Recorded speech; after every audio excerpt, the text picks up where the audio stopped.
I never believed in things that went bump in the night. Growing up on a farm in the middle of nowhere, you get used to the sounds, the creaks of old barns settling, the rustling of wind in the crops, the distant howls of coyotes under the moon. But there's a difference between the usual farm sounds and something else. Something that I couldn't explain. It was the kind of place where you worked from dawn until dusk, the land stretched for miles in every direction, with no one around for miles. My family didn't have much, but we had the farm, and that's where we spent our lives. My father, James, always said the land had a spirit, and you had to respect it. It wasn't a joke, it was the truth. Or so he said. But I didn't understand what he meant until that summer night in 2006. It started small, like most bad things do, just a strange smell. At first, it was faint, like wet earth after a heavy rain, but it wasn't that pleasant kind of smell. It made me nauseous. I'd gone out to the barn late that evening to check on the horses when I noticed it, but it wasn't the barn. The smell was coming from the woods that bordered the farm. I tried to shake it off as just my imagination. The woods were dense, and if there was anything there, it was probably just some animal carcass rotting away. But my gut told me something was wrong. I couldn't shake the feeling that someone, or something, was watching me. That night, as I lay in bed, I heard it. A low, guttural growl that echoed through the stillness of the night. My heart pounded in my chest. At first, I thought it was one of the dogs, but then I realized that our dogs never sounded like that. They weren't that low. It was something else. Something bigger. I should have told my dad. I should have said something. But I didn't. The next morning, I woke up to find the barn door wide open. I couldn't remember leaving it that way, and no one else had been out there. The horses were skittish, more so than usual, and they were all huddled together in the far corner of their stalls. Something wasn't right. That was the first time I thought about the warnings my father had given me about the land. He'd told me to respect it, to never take it for granted. He'd told me there were things on that farm that weren't quite human. I didn't believe him back then.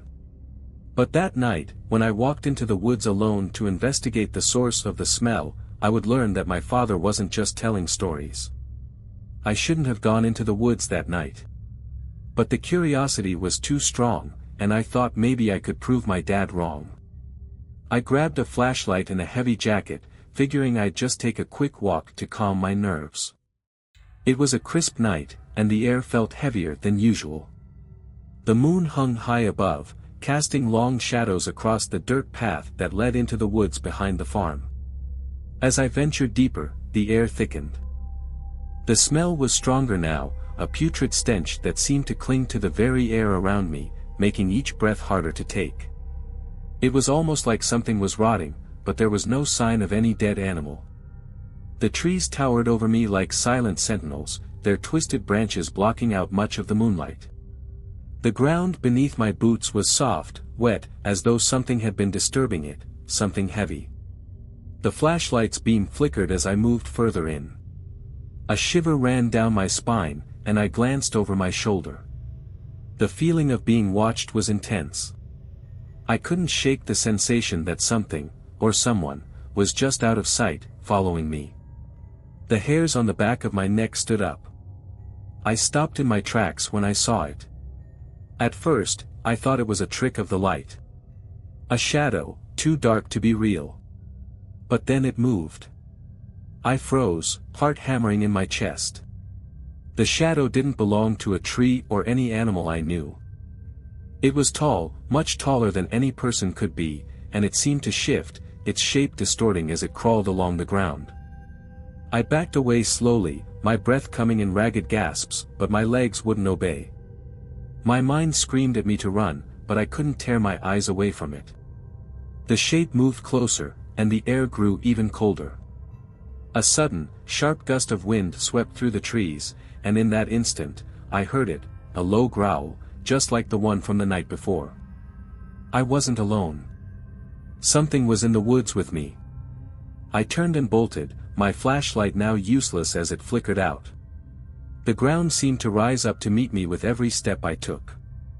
I stumbled over roots and rocks, my breath ragged, as the sound of something following me grew louder. The growl came again, closer this time, like it was right behind me, its breath hot on the back of my neck. I didn't dare look back. My only thought was to get to the edge of the woods and back to the safety of the farm. My lungs burned with each step, and just when I thought I couldn't go any farther, I broke through the trees and into the open field. I collapsed, gasping for air, my heart thundering in my chest. The woods were still, as if nothing had ever happened. But I knew better.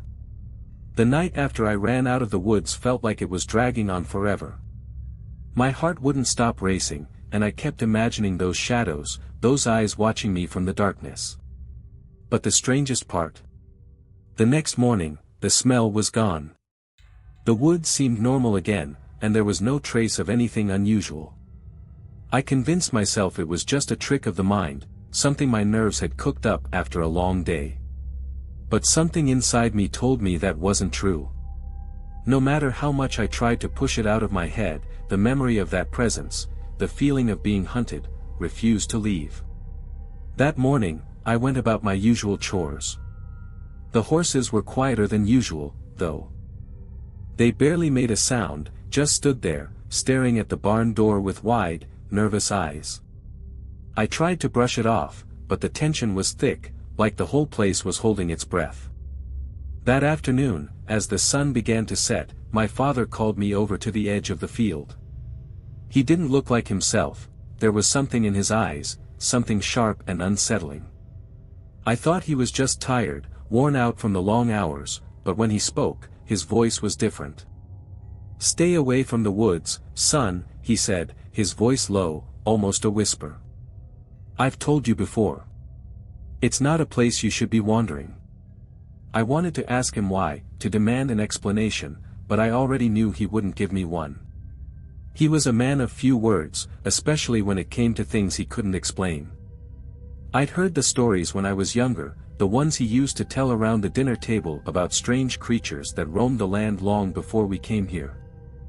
Stories about things that hid in the trees, things that walked on two legs but weren't quite human. But those were just stories, right?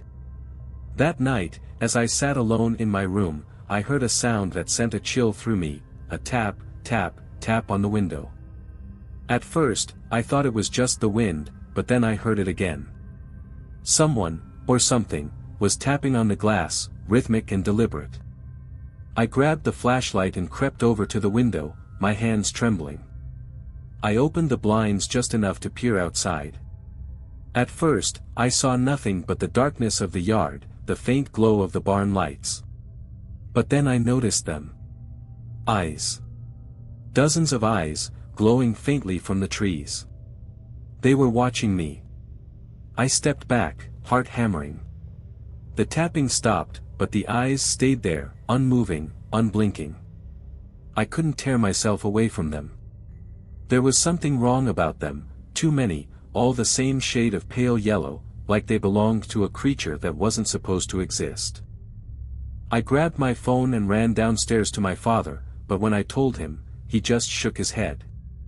He didn't seem surprised. "I told you to stay away from the woods," he said, as though he'd been expecting this. "They're watching you now." I didn't understand what he meant. Not yet. The next few days felt like something out of a nightmare, but no matter how hard I tried to convince myself it was all in my head, I knew it wasn't. The woods weren't just a place, they were a presence. And it wasn't just me who noticed it. Our neighbor, Derek, had been working on his farm a few miles down the road. He was a solid, reliable guy, the kind of man who would give you the shirt off his back if you needed it. But one afternoon, he came over to our place looking shaken. His face was pale, his eyes wide with fear. "I need help," he said, his voice tight. "I went out to check the fence by the north field. I swear, something was out there. It wasn't an animal." He was breathing heavily, his hands trembling as he spoke. "I saw something move between the trees. Tall. Too tall to be anything normal. It was like it was waiting for me. I could see the fear in his eyes. This wasn't a joke. Derek wasn't one to make up stories. "We should call the sheriff," I suggested, but he shook his head. "That won't help," he said, voice barely above a whisper. "They'll think I'm crazy. They won't believe me, just like they didn't believe Old Man Harris." Old Man Harris? I didn't know the man personally, but I'd heard stories about him. He used to live on the farm at the far end of the road. Folks said he went mad a few years back, started babbling about strange creatures and things watching him from the woods. Everyone thought it was just his old age catching up with him. Derek's voice dropped to a near whisper. "Harris disappeared last year. Nobody knows what happened to him, but they say it was those things. The ones that live in the woods." I felt a cold wave of dread wash over me. I hadn't wanted to believe it, but now I could see it. The fear was real. Whatever was in those woods was something that could drive a man to madness, to vanish without a trace. That night, as the sun set and the darkness crept in, I couldn't shake the feeling that something was going to happen. The air was heavy, the smell from the woods thick once again, and I could hear the faintest of rustlings, like something was moving just out of sight. I didn't sleep at all that night. My eyes darted to every shadow, every flicker of movement, but nothing came close. Then, early the next morning, the news hit. Derek was gone. He'd left his house before dawn, just like he did every day, but this time, he didn't come back. His truck was parked at the edge of the north field, engine still running, doors wide open. There was no sign of struggle, no trace of what had happened to him. Except for one thing. A trail of deep, dragging marks in the dirt that led straight into the woods. My heart stopped when I saw them. They weren't human marks. They were too wide, too uneven, as though something huge and heavy had dragged itself across the earth. I turned to my father, but he just looked at me with those same haunted eyes, the ones I had seen the night he told me about the woods. "I warned you," he said, voice hollow. "You never listen. Now it's coming for you." I didn't know what he meant by that, but I wasn't stupid enough to ignore the truth anymore. Whatever was out there wasn't just watching. It was hunting. The days after Derek disappeared felt like a slow descent into madness. The farm seemed quieter, as though the land itself was holding its breath, waiting. I didn't dare go near the woods anymore, but it didn't matter. The feeling of being watched never left. It was as if the forest had stretched its tendrils out and wrapped them around every part of our lives. But then, one night, something changed. I was in the barn, trying to distract myself from the growing sense of dread, when I heard it, a sound that made my blood run cold. It was the sound of footsteps, heavy and deliberate, crunching through the dry grass outside. It was too loud to be an animal, too methodical to be a person. I froze, the hair on the back of my neck standing up. I couldn't see anything through the barn's small, dirty window, but I could hear it clearly.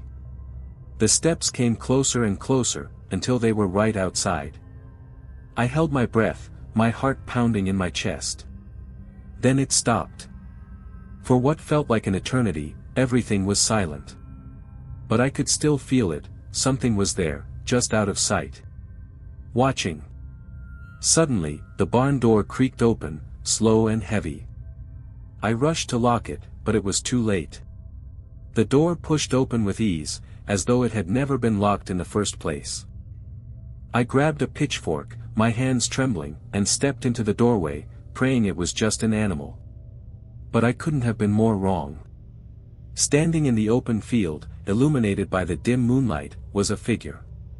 It wasn't human, not by a long shot. It was massive, easily over 7 feet tall, with long limbs that bent at unnatural angles. Its skin was pale, sickly, stretched tight over its bones. And its eyes, those eyes, were the same pale yellow as the ones I'd seen in the trees. I could hardly breathe as it stared at me. It didn't move, didn't make a sound, just stood there, watching. I wanted to scream, to run, but my legs wouldn't move. It was like some invisible force was holding me in place. Then, without warning, it lunged.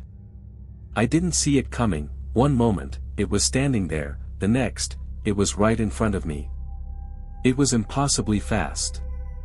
I barely managed to raise the pitchfork in defense before it knocked me aside like I was a ragdoll.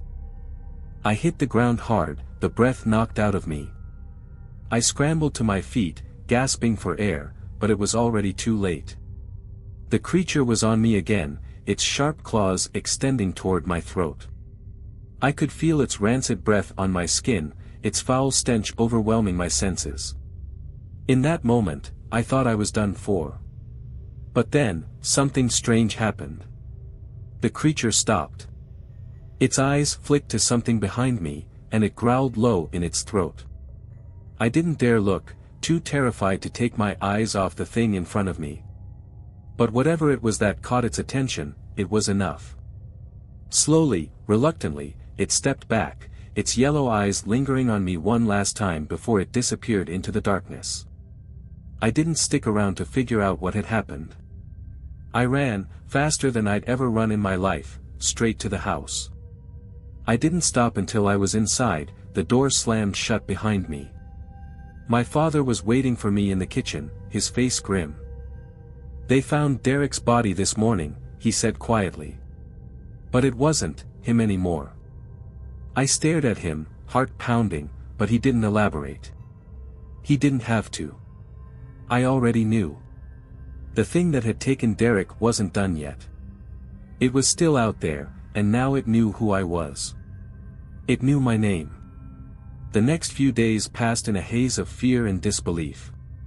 The farm, once a place of routine and hard work, had turned into a prison. Every creak of the house, every gust of wind, every shadow felt like a warning. My father, once so calm and sure of himself, seemed like a different person. His eyes were clouded with worry, and his movements were stiff, like he was always bracing for something. He didn't talk much after Derek's disappearance. He didn't need to. I could see the knowledge in his eyes, the same knowledge that had terrified him for years, the knowledge he tried so hard to keep from me. We weren't alone on this land. And we never had been. That night, I found the old journal. It had been hidden away in my father's study, buried beneath a pile of dusty old farming books and papers. I knew better than to pry, but my curiosity got the better of me. As I opened the worn leather cover, I immediately recognized the familiar handwriting. It was my father's, though the words inside were different. The first entry was short, but it made my blood run cold. "They're watching again. I can feel them in the woods. I can hear their whispers on the wind. They're growing bolder." I flipped through the pages, each entry growing darker. My father had been documenting the things in the woods for years, decades, in fact. The creatures that lived there, the ones that never truly left. He had always been afraid that they would come for us, but he had never shared this with me. The old man, Harris, knew too much. I could see it in his eyes before he disappeared. They took him. They're coming for me now. I shuddered. Harris, the man who had once lived down the road. I had thought he had just gone crazy, but the truth was much worse than that. The journal told stories of the things that lived in the woods, things that weren't quite human, things that could be seen in the corner of your eye, or heard on the wind, but never fully understood. They were ancient, older than anything my father had told me, older than the farm itself. The more I read, the more I realized just how deep my father's fear went. He had known what the land was capable of, he had known the dangers we faced every time we stepped outside. And now, it seemed the creatures had grown tired of waiting. They weren't just lurking anymore. They were hunting. I closed the journal with trembling hands, my mind spinning. This wasn't just about us anymore. This was a war for the land itself. The clock struck midnight as I sat in the study, the journal still open in front of me. That was when I heard it. A knock. It was faint at first, so soft I almost convinced myself it was my imagination. But then it came again, louder this time. Tap. Tap. Tap. I rushed to the window and looked out. The moon was full, casting an eerie light over the yard, but I saw nothing at first. Just the trees swaying gently in the breeze. And then I saw it. The same pair of yellow eyes. They were watching me from the edge of the woods, hidden among the trees. I froze, my blood turning to ice. They were back. It wasn't just one. There were several pairs of eyes now, glowing faintly in the dark. And they were getting closer. My heart pounded in my chest as I backed away from the window, my breath shallow. The tapping had stopped, but the eyes were still there, unblinking. I didn't wait for them to get any closer. I grabbed the shotgun my father kept locked away in the closet and rushed to the front door, my hands shaking. When I opened it, I almost wished I hadn't. Standing in the doorway was my father, but not my father. His face was pale, his eyes wide and glazed over, and his mouth hung open, like he was in a trance. But the worst part was his posture. It was wrong. His body was stiff, unnatural, as though something else was controlling him. Before I could react, he spoke.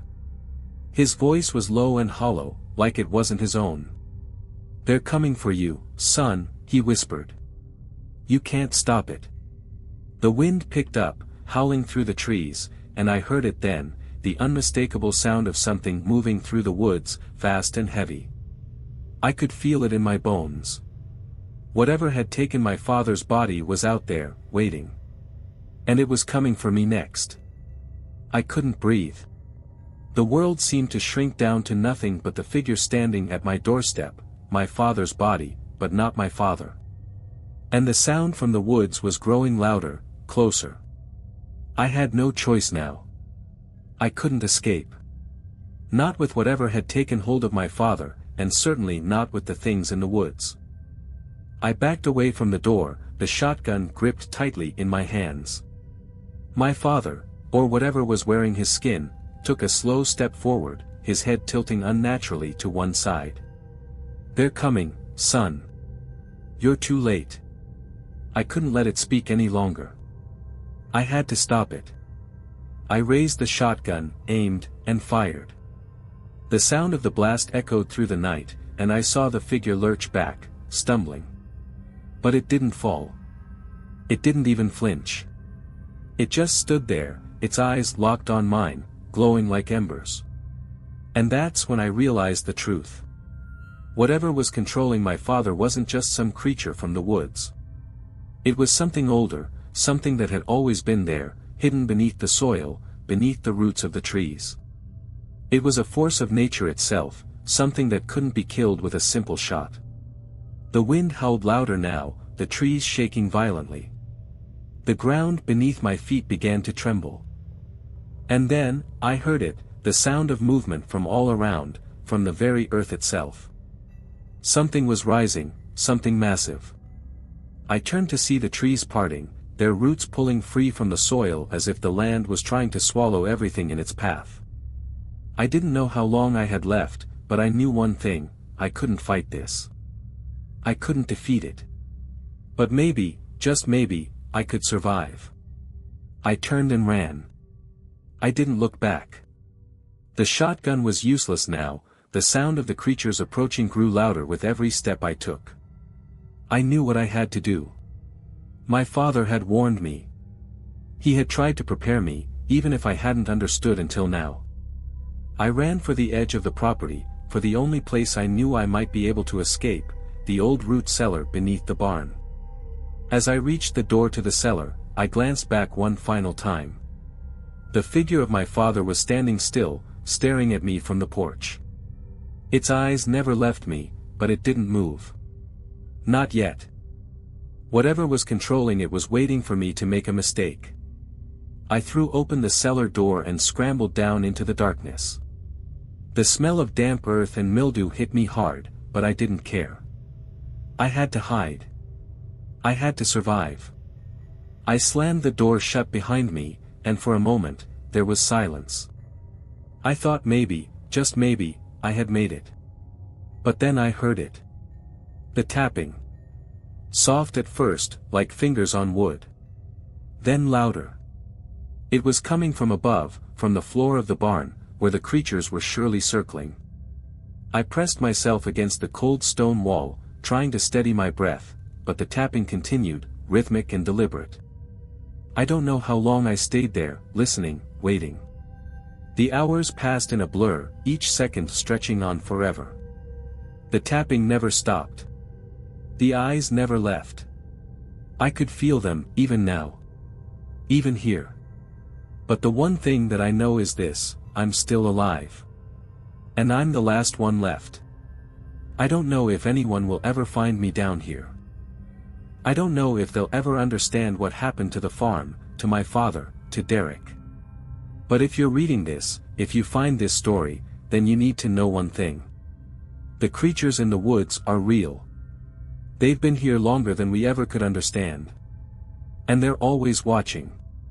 And now, they're waiting for you.